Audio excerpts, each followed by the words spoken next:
Trevor, welcome to the show. Thank you, Jonathan. Thanks for having me, man. Definitely. Well, I'm looking forward to getting to know you as well as the guests today, and we're looking forward to getting to just some insight within your program. And so, one of the things that I really like to know is if we rewind back to year one. I think it's intimidating for everyone, no matter if you've been a head coach for 10 years and you're changing programs, or it's your first year as a head coach. There are always things that you look back and go, "I did this pretty good." And I would do this a little bit differently, but it's really just setting the foundation for what and how you want your program to be run. So I'd like to rewind to year one, or at least the months leading up to the school year in year one. What did that vision look like for you? And then what were some of the most critical things that you did? Going in being a head coach, you have an idea of what you want it to look like, and I think for me, consistency was a huge deal for me. I wanted to be consistent in how we ran our program, and definitely in development and growth. So I wanted, of course, take a freshman or eighth grader, and you want to see them by the time they're juniors and seniors developing the player they want to be. So I don't think there's any replacing experience. So, first year head coach, you have all these dreams and ideas about what you want your program to look like, and um, it's usually it's usually a lot harder off the field. The things you have to learn. So that consistency goes across the board, especially in high school baseball. You do a lot of things. So the consistency aspect for me was something that I wanted to have in place. I think that's the word that I would use. Oh, I love it. And so let's rewind back again. I think again, consistency is such a big thing, just especially for teenagers.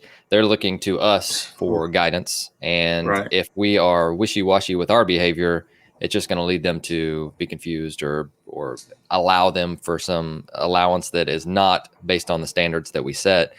But what was the most critical thing that you did? So if we had to boil it down to the head coaches listening that are about to go into year one, what was that foundation like? But if you had to boil it down to one thing, what do you think that would be besides consistency? For me, you have this idea coming out of your playing days Mm-hmm. as a young guy. You have this idea of what you want to look like, and I think that very often it's easy to get put in a box about what you think the game looks like to you. And I would say one of the critical things for me in learning was how to be flexible with my viewpoints. So this game is big, and there's a lot of unbelievable coaches out there with unbelievable ideas. So if you come into this thinking, and it's just like a player, if you come in thinking that about the game, and you know how to coach the game, and you got this boxed idea about what you think it should look like because this is the way you've done it, then I think you're in for a rude awakening. And I did that a little bit when I first started coaching.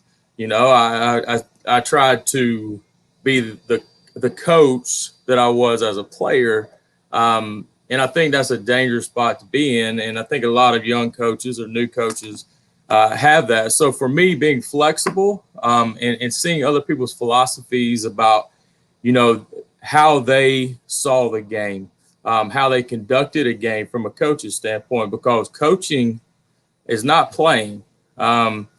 You have to look at it objectively from you got all these players, and like you just said, the teenager, and so much goes into that. Like, what player are you getting today, and how do you coach to their strengths? So those philosophies, I've really learned. I guess not to be hard headed, if you want to say that, to look outside the box and say, I might not have the answers, and that's okay. But there are a lot of people in this country and a lot of people coaching wise that have done a really good job. And if you would be, and I was stubborn not to reach out earlier on and say, I got some ideas. I'm not real sure how to put them in the program. But I see that you've been very successful, and I think doing that and being flexible, and you would find coaches that are more than willing to help you. I mean, I've met so many amazing people that I've stolen things from. I guess that's what we do as baseball coaches anyway, really. Oh, yeah. We borrow things. So I borrowed so many things from successful coaches and tried to interject those into what I do and my philosophy. And I think that's huge. That was very critical for me as a coach. Really cool. So my wife and I, we've been going through some of Brian Kite's stuff. I don't know if you're familiar with Brian, and you don't really have to be. But the latest thing that we actually went through, so he does these 20 different skills, and so the latest one was flexibility, and I was like, man, this is going to be terrible. Flexibility, wishy-washy, and the more that he really dug into it, because his biggest thing was we want to be disciplined in everything that we do, and discipline is the shortcut to where we want to be. Right. And so he talked about flexibility. He said, if you're not flexible, you're rigid, and rigid things break. And one of my favorite quotes that he used was, he said, being flexible, which is what you're talking about too, and this plays right into it because I love it. He said it's being able to adjust your style to the people in your room without lowering your standards. And that one just like hit me with a ton of bricks, because we all have our own strengths, and we tend to play with those strengths and assume that the kids that are following us in that program have similar strengths, and a lot of them might. But there's so many different things that play into it. Just how they were raised, and where they came from, what their life looks like on a daily basis, and so being able to adjust your style to reach everybody without lowering your standards, I thought that was really, really good. Yeah, that's and when we talk about a teenager, and you're talking high school baseball, these kids, from the time they wake up in the morning, they're probably facing adversity in somehow, and then they go to school for 8 hours, and they probably face adversity. If you're looking back on your school experience, it wasn't the best thing, and you got 4 million hormones going crazy, especially in these young men, and then they come down after that, and then you're trying to get in and practice and have them focus. So I think understanding the kid or the person you're working with was another critical issue for me. Just to be able to say, they've been through a lot. You have to look at it objectively from their standpoint as well. They've been through a lot throughout just a single school day. So how do you get the best out of them when they come to practice, and what do you look forward to for them in your program, and how do you do that? And I think if you're not thinking like that, you're not looking at a kid and saying there are so many things that probably happened to him or her throughout the day before they get to you, then you're probably missing the boat a little bit in understanding how that kid ticks. Oh, for sure. So one of the things that when I sent the question list over, you actually filled it out, and I thought that this was great. So it's given me some different things to work on. But you said that you make a list. You're a planner by default, and you make a list every year of just Right. some of the things that you guys need to accomplish to be successful. And so baseball is very simple when you play catch well, when you put the ball in play, when you're aggressive and you put Right. pressure on the other side, then you limit freebies. Then you're going to be very successful. But what that looks like in every program is a little bit different. So with our program at Owasso, or with your program, we've got different kids from different parts of the country, even. And so I would love to hear what have you found to be successful? Because again, you've been the state championship 4 times, you've won it twice. You've obviously found a recipe for success based on the teams that you've been able to mold. But I'd love to hear you just work through what is that formula for you guys, and then how are you implementing it? You said a lot of it right there. I make a list, and it's a running list. It changes every year, and I think that's another part of being flexible. I think you have to know the kids that are in your program, and you have to coach to their strengths. So, but there are some things that we have to do well. Our throwing program is huge for us. We have to throw and we have to catch. Everybody has to throw and catch, but doing that in game-like situations, or putting pressure on to compete before you get in actual competition arena is a big deal. So that's something we focus on daily. I mean, it's huge for us. Probably the most important thing that we do, and we spend 20 to 25 minutes a day, and I'm right there with them every single throw, and it's attention to detail, and I think that's a huge part of us being successful. And that list that I have includes, what are game-winning plays that we want to see when we get to when games really, really matter late in May. What are those game-winning plays? And I work back from there, and I make a list and say, these are the things we have to be really good at. And then you start looking at your personnel, and you start honing in on those things you're talking about. You have to play great defense. Well, how do you get a kid to play great defense? You can say we have to play good defense, and that's part of the game. But just saying it and then being able to actually execute it, how do we do that? So that's part of the list that I make as well. And then, Sure.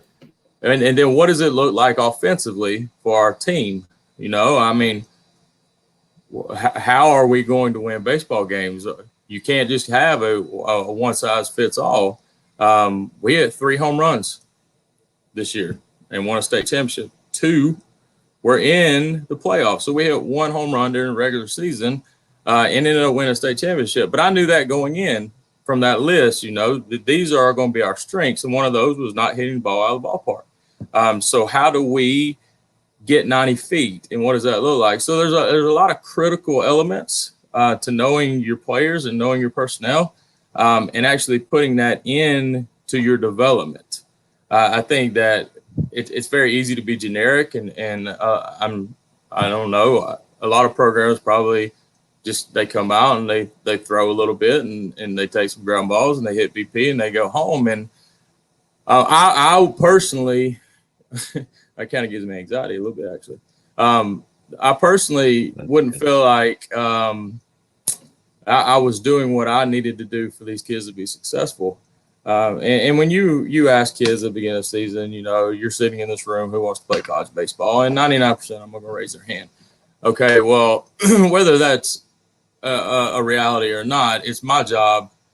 If that's something they want to do, it's my job to help them in the best position to get to where they want to be. So one of the things that I think is interesting too, you've got that 99%, which hopefully they all do, and hopefully they all work to that. But we'll see. But they all have strengths and weaknesses within that too.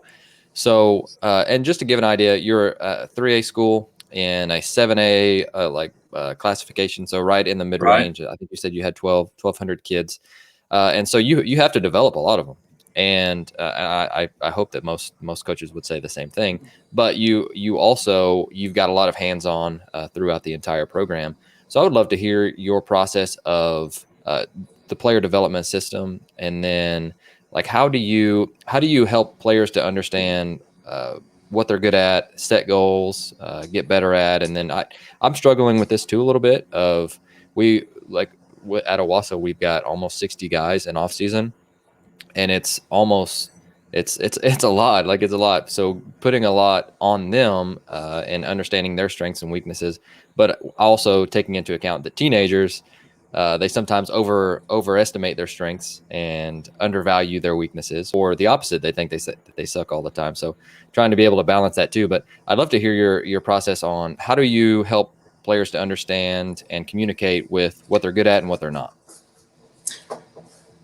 Yeah, we I believe in brutal honesty. There's a thin line between crushing a kid and being honest with a kid. And I saw something the other day, Monty Williams, about coaching up. Coaching kids or players up, coaching them to understand. These are areas you're very good at, and these are weaknesses. And we always talk about, we need to strengthen our strengths, but we really, really need to make our weaknesses our strengths. And if we can do those two things, and we can focus on those, because I think it's easy for a high school kid to know that they have a weakness, and to kind of use that as a crutch, and it allows them to say, I'm not very good at this. I'm not, and that's a viewpoint in our program where I'm just not going to allow it. You're not very good at that now, but you will be. Okay, and that's what we need to really focus on. You will be good at this. It's something that obviously that needs, just like anything, it needs practice. It needs work. If you're not good at math and you don't do extra practice, you're never going to be good at math. So we take this program and say, all right, developmental wise, we start when they're in 8th grade, and my coaches are unbelievable. I mean, the work that they put in the off season, right after school, from August to January when we start officially, we don't stop, and they don't stop. And high school coaches don't get paid a lot, and my assistant coaches don't get paid nearly what they deserve, but they're there all the time, and the kids go full speed all the time. And I think success helps, obviously, when you're successful, and kids want to continue that, and you have a program in place. But I think that as coaches, it's critical that we have a renewing of our passion every year, and that's very difficult sometimes to say, okay, we're really successful. Like, we were really successful last year. So for me personally, I have to say, okay, that doesn't matter anymore. I'm so happy we were so successful, but now we have to figure out how to start over. And how do you, the ego is the enemy. And it is especially for high school kids. And I've thought about this since the day after we won the state championship. How do we go back to work in the drawing board and say, when you're on top, you're even more vulnerable. People want to knock you off even more. So we have to go back to work to be better than we were. And that development starts from the 8th grade. I want our kids, it's very critical to help them understand this is where you could be if you have this development like these kids in front of you. So the example that they set for each other is huge. And I can talk all day long, but if they're not doing it, and they're not going to our defensive work, we have an hour session, 4 groups every single day defensively.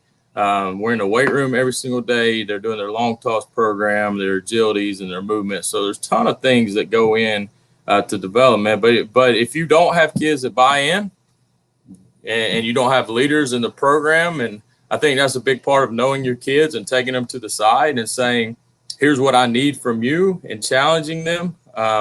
You take a kid to the side that wants to be really good, and you say, you have leadership qualities. These kids look up to you. I need you to help me. And you put that on them. A lot of kids are going to respond. And I think you have to do that if you want to be good. You have to give some ownership to the kids and let them lead, because if you just try to do it all yourself, and you never do that, you got robots walking around, and you're looking at some dangerous situations. No doubt. Well, I'd love to hear you talk about giving ownership to the kids. What are like the standards that you set for them, whether it's you or whether it's team based? But I'd love for you to walk us through just your standards, your rules, and just your system of adhering to those on a daily basis. Right. The classroom is non-negotiable. You have to perform in the classroom, and we do weekly grade checks, hold them accountable to that. I think it's very relatable to what you do on the field and who you are as a player by the way that you act in the classroom and the way you treat teachers. And I'm not talking about, you're not real good at a subject. I wasn't good at chemistry in high school, but I was still respectful and I still tried. So I'm not talking about that. I'm talking about, if you don't bring anything to the classroom, I need to know that, because you're probably not going to be very successful in our program. And that's played out. If I'm being honest, kids that didn't really make it in our program weren't the best acting kid in the school. And it usually plays out like that. But, that's our first non-negotiable. Hustle, energy, effort, attitude, character, being a great teammate. These are in no particular order, but being a great teammate, I harp on that daily. And one thing I say all the time is, you work to win a position. You go in to win your position, and you want to start. And if kids didn't want to do that, I would question them anyway. But what happens if you don't win that position? You're on this team. Are you a good enough teammate to cheer for that guy that's playing that won the position? And then are you going to go back to work? You learn a lot about a kid in that situation when they lose a position or they're not on the field. What kind of teammate are you? And I can honestly say some of my most memorable kids that have ever played in this program were the best teammates. They didn't particularly do amazing things on the field, but you could always count on them being great teammates. So that's a huge one for me, being respectful. I think all those are bricks that you have for your foundation, and laying those, I think they have to be laid early, especially in a program maybe that's been struggling.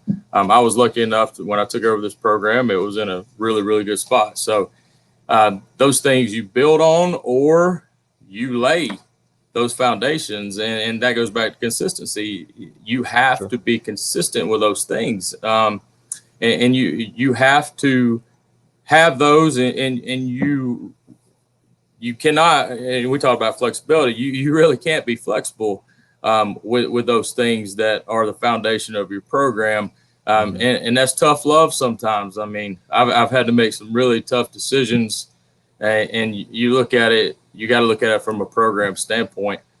This is what our program is based on. This is our program. You kind of, as much as I'm about relationships and about kids and knowing the kid, there's a thin line between, and a lot of people say it. It only takes one to really have detriment to your program. So those are some tough decisions, but I think those are our non-negotiables in our program. Sure. No, I think that's really good. And so I guess, one of the other things that I wanted to ask you about too, because again, you're a high school head coach. And so one of the added layers is the communication aspect of so many different levels of your program. And so I would just love to hear, like, how are you going on a daily basis about just making sure that's, because you've talked about communication, you've talked about being on the same page. I'd love to hear how you do that with just work through all parts of the program too, because I know parents will come up. I'm sure administrators will come up, bringing attention to the program with the players. All of those things are things that you'll have to tackle probably on a daily basis. But I'd love to hear how you're working through that. Yeah, I think that the better communicator you are, it's easier to get ahead of issues. So, and I'll be completely honest, that's something that I've had to learn, how to be a great communicator, and not just when things come up, but how to communicate ahead. And, in high school, for high school coaches, and probably a lot of coaches do way more than me. But you have to handle so many aspects of the program, from, you just talked about dealing with administration, and you dealing with communicating about games, cancellations. Then we have an amazing booster club, but the communication has to be there for them, and all the things that go into our fundraising, our first meeting, tryout meetings, our second meeting, when they make the team, communicating with your assistant coaches. There's so much that you have to be good at and ahead of. And if you can handle so many problems before they happen. Like, playing time, that conversation is not a big deal for us, or it hasn't been. I mean, knock on wood, but it hasn't been a big issue for us, because in our second meeting, I'm very blunt. I'm very transparent about the expectations, what is going to be there, what is not. And I think that when you do that, and you try to leave no stone unturned in your communication process, that you're making things easier for yourself. you're not eliminating by any means. I mean, there's always going to be something that comes up, and but you being able to say, this is my vision for the program. These are the things that are important. This is what I see ahead of all that. Then you're kind of answering questions before they arise. And I think that's huge. And that might be one of the biggest things that there is for a high school head coach, knowing how to communicate with all those different pieces that going in to make your program successful. Really, really good. So one of the things that I really like hearing what other programs are doing too is their team building stuff. And I think that a lot of programs spend time together, and but a lot of that time can be on a field, which can be good and bad. Obviously, we want to get to know them on a field. We want to help them get better baseball players, but there are opportunities outside of the baseball field to get to know them more on a personal level, get to impact them in that way. I'd love to hear your thoughts on team building activities. What are some of your favorites, and what are some that we can steal from you? Something that we do team building wise is over Christmas break. There are 2 weeks over Christmas break. We do a Christmas challenge, and it's kind of culmination of everything that they've been doing in the weight room. And I put them on teams. We have a green team and we have a gray team, and we're going to do things. We throw bullpens in the morning. We do our offensive work after in our 4-on-1 groups. And then we go to our team challenges, and that usually consists of I let them play games. I'll be honest, the volleyball games are the most intense. I mean, they buy in and go nuts. And the overall aspect is I want to see them compete. You learn a lot about kids in these challenges when they're forced to compete, and some people might be quote unquote weak link in certain areas, and how do they respond, and how do your team respond in those team areas? Like we'll play a volleyball game, and then we'll play a basketball game. We'll do some Navy SEAL like training activities, and then we'll hit the weight room. Last year we did a team rope challenge, and how long can you go at a certain speed on the battle rope before your next teammate takes over, and do you have something more in you that we haven't seen? And I'll be completely honest, I learned a lot about the kids and their mentality, especially the younger kids that I haven't gotten to see as many years, and I get to learn, this kid's got a little something more in him that I might not have known previously, and they love to compete, and it's an opportunity for them to stay in shape, but also we play for a prize, and the winning team gets the gear of their choice, and it's a big deal. And I have T-shirts made, and they come out and they compete like crazy. And last year we did a best out of 3 basketball series, and I mean I videoed some of them. It's pretty. I mean I didn't know we had such good basketball players on our baseball team, and I was kind of worried about basketball coach seeing them, but those things competing, those things competing, and just the competition. It doesn't have to be baseball. I learned as much about a kid in that volleyball game and laying out on the floor and arguing a call that I do on 4-on-1s when they're just they're taking ground balls, and that puts that competition aspect, and I love it. I think it was very successful, and we did some challenges and some stamina things last year that, I was like, I might have to take this out later. It's a little bit crazy, but they responded, and it was really good. And I think that's the one thing that I like our team building more than anything is that Christmas challenge that we have.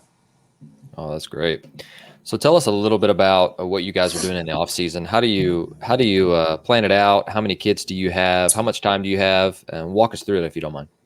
Yeah, we start in August. Last year we started a year before school started, just because I'd been away from the game so long with COVID. I was going insane. But we start in August, usually the second week of August, and August through November is going to consist of our defense, slight offense mechanics, Then we're going to be in the weight room full time. I think the strength is a huge deal. Too many people don't understand how important the weight room is. So we're going to be in the weight room.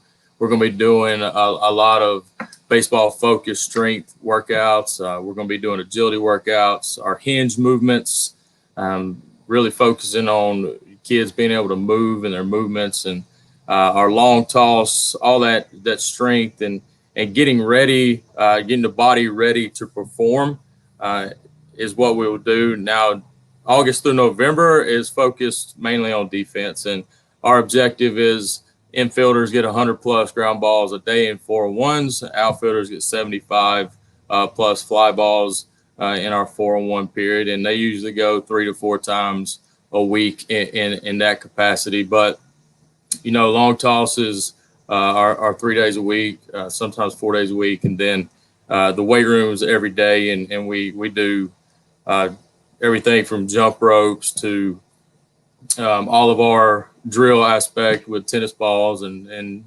things like that. So it's a lot. I mean, I ask a lot of them, and it's full speed. And then November through January, we're going to really concentrate on getting our arm ready, pitchers especially getting our arm ready to perform. My goal is that when they step on the field January 17th, that they'll be 60 pitch ready to go. All pitchers are up to 60 pitches, and so that when we hit the ground in January, we're not starting just to practice. We're not just going out there, and I need it to be as full speed, as close to they could actually play a game as they can. So the weight room goes all the way through August through January, and then agility is the same, but we kind of switch to go bullpen and offense from November to January, and then defense is from August to November.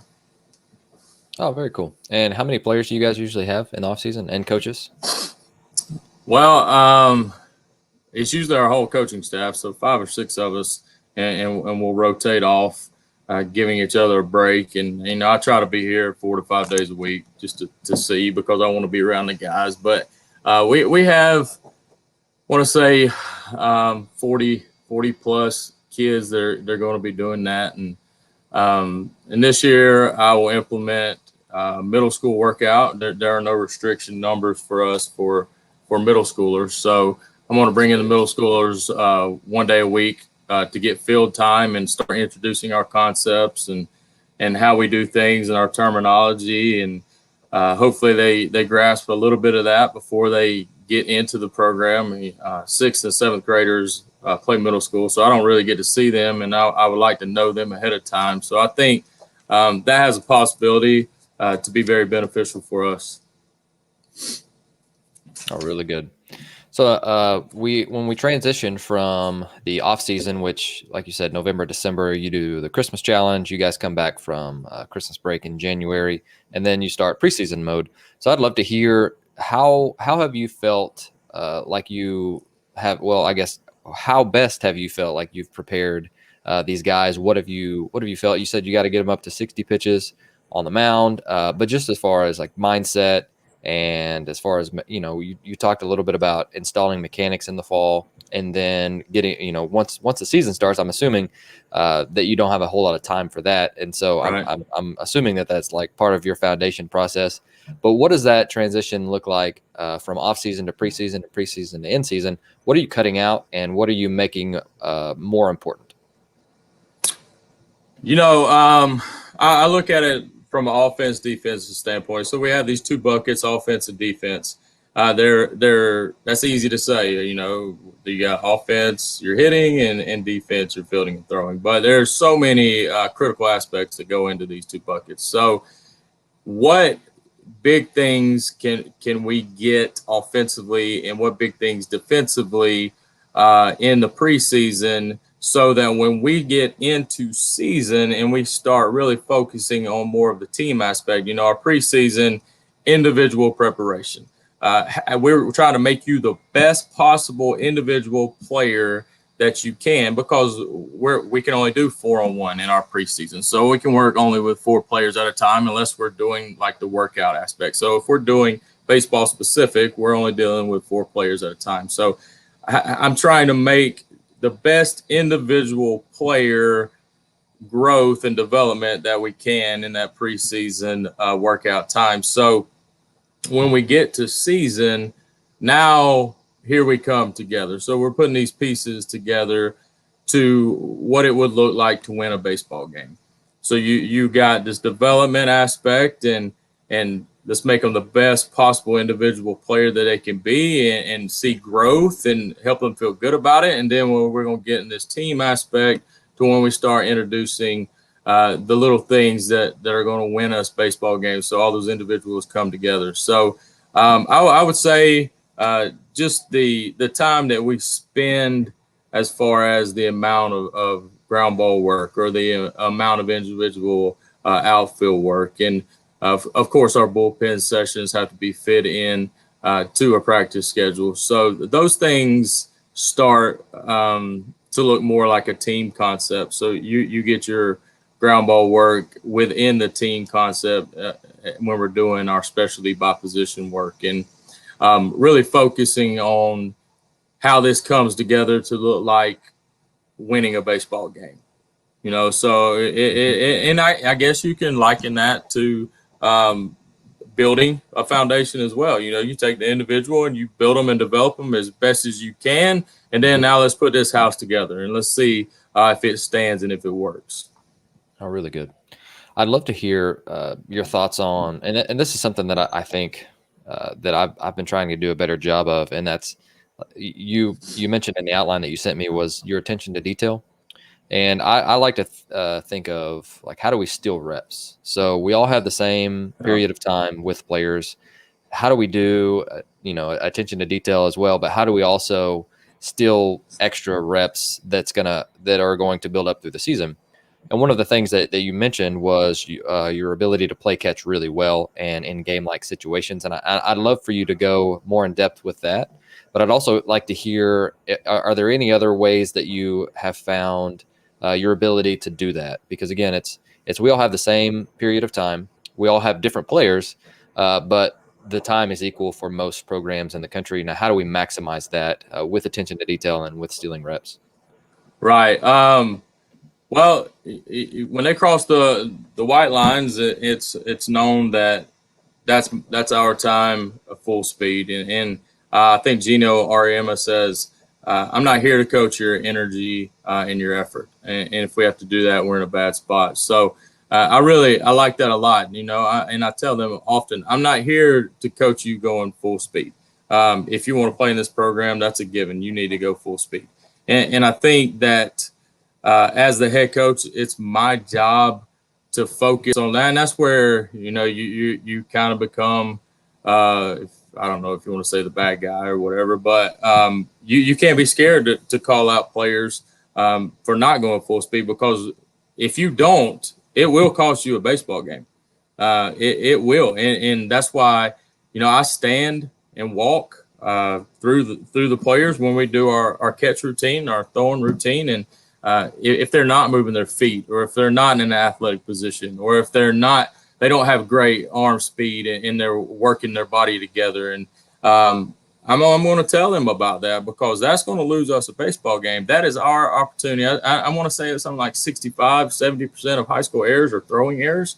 So why would we not pay the most amount of detail and attention to something that usually loses people baseball games? So when they get on the line after our stretching routine and after we go through our agilities and mobility, we're going to go straight. Well, we execute, and then we go straight to our throwing routine, and it is attention to detail. And I want them to work up a good sweat. And when they get to 90 feet, before they air it out, if it's a day we're stretching it out, I want them to have game hands and game feet and game actions. And if they're not doing those things, then we're not getting better. And I think you can talk to any scout or any college coach that goes and watches any tournament, and they can tell an athlete or a player by the way they're throwing.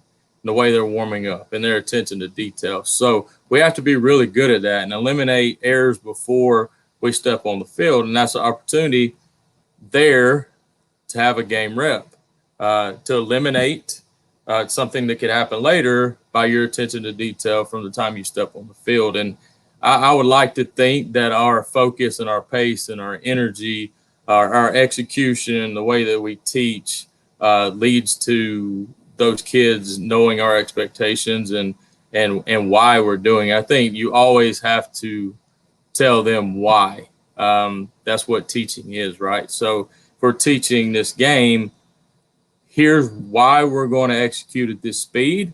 And the younger kids might not know the extent that I'm asking them to do it. And that's where your kids, your older kids, lead by example. But if they're not doing it, don't expect your younger kids to do it, because that's the example that's being set. You can talk all day, but those game reps, when you're not actually in practice, I think win or lose baseball games, and it's huge. It's huge for us. I think we do a really good job throwing and catching, and we have traditionally because of the time that we spend on that. And I think that, we talk a lot about don't beat yourself. Well, that aspect, those 15, 25 minutes of practice, that aspect helps us not beat ourselves. And it has to be that attention to detail. Oh, that's great. So let's flash forward to you're starting the season. I'd love to just, best in the best way that you can. And this is very, context dependent on what time of the year that you're in. But let's just say you're in the middle of the season. I'd love to hear, what your thoughts are on how do we organize practice most efficiently. So you've been able to do this for the last couple of years, which obviously you've had some real success. But what do you guys really put a focus on? What would, and even a better question is, what would it look like? What would it feel like? And what would it sound like if we came and watched you practice? Yeah, normally we open up practice with some sort of execution.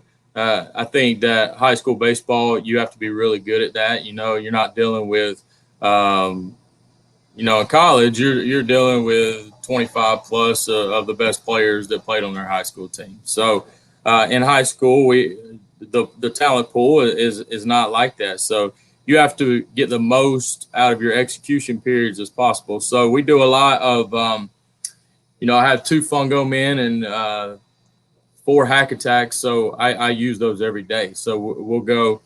Sometimes we'll do 4 corner execution, and we have a turf field, which is a huge blessing. So at all 4 bases, we're doing some sort of execution, whether it's push bunt, whether it's sac bunts with a runner on first, sac bunt with a runner on second, drag bunts. And then normally I'll go straight from there to base running execution session where we'll do, our slash, our hit and runs, while I'm giving the base runners context clues on what they're doing. So, if you want to be honest, I think base running and throwing are the 2 areas that lose the most baseball games, and probably the 2 areas that aren't coached enough. So during that time at the beginning of practice, when we're focused and we're fresh, we're working on, second men on second, reading the ball, getting where do my hips turn, or do I read the ball behind me? Do I advance? Do I not? And those are live. There's a coach at every bag, and they're coaching as hard as they possibly can. That is the most important station for them. The guys on third, I'm giving them context clues, infield in, infield back. What's that look like? How many outs? We're going here on this situation. If there's a runner on first, we're staying out double play, make them make a play at the plate. And that played huge dividends for us in the playoffs. Seeing and being able to read and all those reps that went into it. And the guy on first, where do we get on a fly ball? How far do we go out depending on where it's hit to what part of the field, and advancement. And those things are huge. And we do all that within our first 30 to 45 minutes of practice before we even go to any kind of throwing routine. And it plays huge dividends for us. And then we'll go straight to our throwing routine normally. And then we're straight into it. We go to execution as far as our position specific groups, and I'm a firm believer in not just doing something because you're on the baseball field and it's been done for hundreds of years. So how, and this goes back to my planning and probably over planning, and how do you find situations that are plays directly into a baseball game? And that's where I'm going to develop the practice plan on. And our coaches are, once again, unbelievable. And I should probably stop right there and say, if you don't have a great coaching staff, this sounds overwhelming. And it's kind of overwhelming when you do have a great coaching staff. But if you don't have one, and I'm more than blessed to have guys that are loyal and that are bought into the system and that coach their absolute tails off and they're really good at it. They get out here and they lead, and we're going to find ways that are directly related to game situations, and we're going to put those into the practice situation, and we're going to go full speed. And they know they're allowed to make mistakes and not be perfect. That's part of it. You have to learn how to be good doing it the way you would do it in a game in order to execute in a game. If I take 25 ground balls at 75% and my feet aren't moving, the game speeds up on you. So how do we eliminate the game speeding up on us for those little things? And I would hope that's what you would see in practice. And, new people, new parents, they come into our program, they watch practice, they're all the time like, I had no idea what's going on. It's like ultimate chaos out there. And I'm like, good. I need it to look like chaos because they're learning to go full speed and figure it out, and I think that's awesome. Oh, yeah. So, you mentioned wanting to get as many game-like reps of things that happen in a game as possible. What are some ways that you guys do that, or ways that you found that you've been able to rep that within the context of practice? Yeah, and this is something that I really had to work on, not being generic at practice. So, I look at the percentages of plays in a game and go through as much information of coaches that have already done this before me and see what plays happen throughout the game. And we watch film throughout the regular season and past seasons and kind of jot down, this play happens way more than this play. So we got to be really good at that. And, the backhand play, the intermediate backhand play for the shortstop. We can't sit back on that ball. If you watch game after game after game of high school, there are so many infield base hits that are intermediate backhand to the shortstop. So we got to be good at that. I need you to be able to read the first hop off the bat and see that and go get it. So those are things that have taken experience and live log those things. And these percentages are what plays in a game. These are the things that we have to be really good at, game plays, in order to win. So that's what more geared towards the practice schedule. Now, I'm not saying we don't do fundamental things like field off left, throw off right. Young kids have to know that, So we during our position specific, we might work on slow rollers and break it down to get on your left foot, catch, throw off your right. And we do those little things, but I try everything that we're going to do. I try to relate to a game situation, and hopefully that's helped us be successful.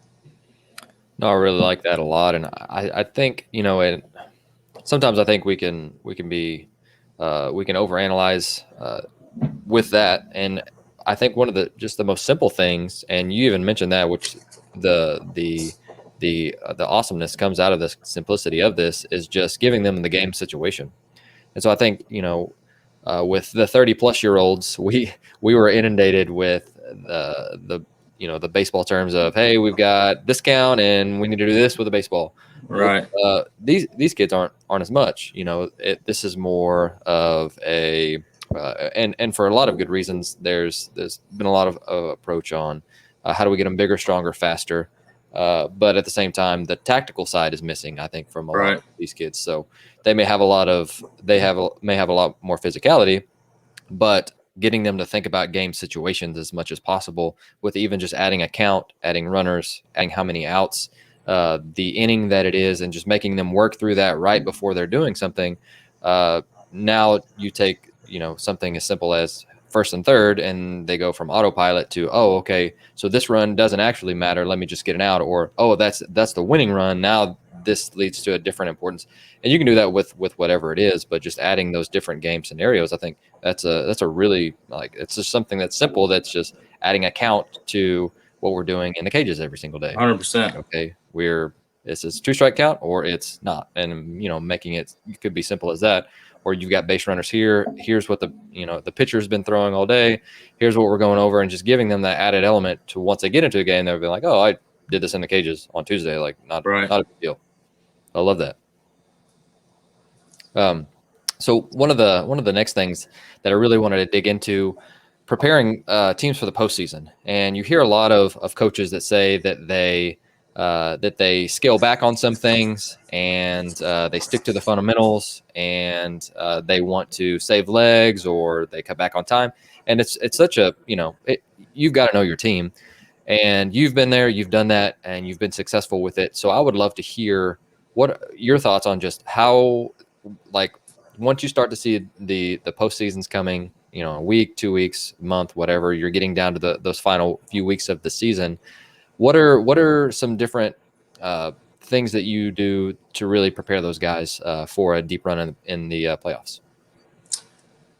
Yeah, I think that the regular season it plays as much for us as anything. I have a list of these things win or lose games in the postseason, and things that I've seen throughout the years, and that have played huge roles in the postseason. And we have a list of those things, and I'm marking those down. I carry a sheet with me in my back pocket every single game, and I write down in this specific column. I write down this will help us be successful for a deep run, or this will lose us a deep run, and I bring those things to their attention, and I'm very upright and honest with them about this will lose you a baseball game. If we have a runner on third and less than 2 outs in a playoff game, your focus has to be different. So why wouldn't it be different during the regular season? And I try to coach as much of the regular season like I would the postseason, so that, nerves and adrenaline, the game speeds up on a lot of people in the postseason. So I think you have to be conscious about coaching the regular season kind of like you would the postseason, but obviously you're not there, and you're going to make a lot more mistakes. And I use the illustration this year, like you're walking on a high wire. That wire gets a lot higher when you get into May, and mistakes during regular season might not kill you, but if you fall off that thing deep when it's really, really high, deep in the playoffs, you might not recover. So those things throughout the regular season, everything has to be on purpose. I think everything you do has to gear towards the postseason. I don't think any coach just goes into the regular season and says, let's just see what happens. If they do, you're probably not putting your team in a great situation. But I think that the first day, it has to be talked about. Our goal is to make the postseason. And we have to do these things successful. And then every single game, every single practice, you have to focus on those things. And you might not say it directly, but I do use the illustration in the game a lot. If I had to be critical of myself, and I am often, but one thing I think that after wins, I might be a little too critical about things I saw during the game that are not going to help us be successful in the postseason. And hopefully the kids know why I'm doing it and why I harp on those things. But I do bring those things out, especially after a game when we meet and I go over the list. Here's the things I saw. Of course, here are the positive things I saw. It's not all negative. You can never be all negative. Here are the game winning things that you did that will win you a postseason game. Was our strike percentage where it should have been? Did we stay out of full counts? Did we stay out of 3-ball counts? I do all those things and keep a chart of those things. And our assistant coaches keep charts of those things that are postseason winning plays, and they need to know. So when we get to a 3-game series, a pitcher gets on the mound, he knows he's got to let his defense play, and he stays in the game. You know, I can take you out during the regular season and put another pitcher in, and it might not be as critical, but if you don't do those things early in the game, and you don't throw strikes and you don't stay out of those 3-ball counts, and we don't limit our pitch counts, and you don't let the defensive play and have those hinge moments and swings, all those things that go into being successful, I think starts throughout the entire regular season to prepare you. And I try to schedule as many dominant arms as I can because pitching is the way it is. I mean, the baseball talent in this country is unbelievable. So if you get to the playoffs, you get a state championship, you're facing 90. I mean, every single time. I mean, it's legit. You're going to face 90 miles an hour. So you have to be good at it. So why would you not try to face as many of those in the regular season as possible? Sure. No, I really like that. And I do have some quick hitters before you go. So again, let me be the first to say, Trevor, I appreciate your time and your willingness to come on and do this and share so much of what you guys are doing. But I want to get to know you a little bit better. So what is something that you're starting to dig into or learn about or have learned lately that has gotten you really excited? Man, I'm a science guy when it comes to the way the body operates. So the kinetic chain of energy and how it relates to the way that we move on defense and the way that we run and the way that it works to prepare us to have the best success at the plate hitting and how the body really works. I think that a lot of kids are visual learners and they need to know how this works together, what it looks like. So if I say hit off a firm front side, why are we doing that? So the kinetic chain of energy is something I've dug into, and I got a really good PowerPoint from the Dodger system that really shows that. So I show that to the kids, and we focus, and it's more me, I guess. I love to learn. So I'm saying, and they probably think I'm crazy because I get so excited about it, but look at how the body works together to help you be the most efficient that you can. And you say, Coach, I want to hit for more power. Well, let me show you what this actually looks like. And then, I want to throw with more velocity. Well, let me show you what this actually looks like. And, of course, everybody's different for high school kids. So just trying them to understand the simplicity of how it works really. And when you let it happen, that's been a huge thing for me. And I love learning about those things and trying to help them understand and once again give them the why to why they're doing it and how to be more successful. Oh, great answer. What is something that you either used to believe that you don't anymore or have stopped doing lately that you found more information on and you have decided to go a different direction, and why? I think it's my preparation. Like I said earlier, I feel like I was really generic early on as a coach, and working backwards from the playoffs and the game situations, and spending more time and not being as generic. So like I just give you an example on our field and most high school fields, we don't necessarily need to work the double cut. So used to be, I would take 25 minutes out of practice and say, here's where you're supposed to be. Look how close you're supposed to be. But we still teach it, but I don't hit on it nearly as much. So it opens up times for those percentages of other game-winning plays for us to practice that you see a lot more. So not saying we wouldn't talk about double cuts if we ever played on the field, like in the state playoffs. We played in the state championship. We played on Gwinnett Stripers field, a major league field. So obviously we needed the double cut, and we reviewed that and went over it. But those things not being generic, I think, is a huge part of me learning how to coach and continue that growth mindset of how do I get better to put our team in a better situation to win. Oh, I love it.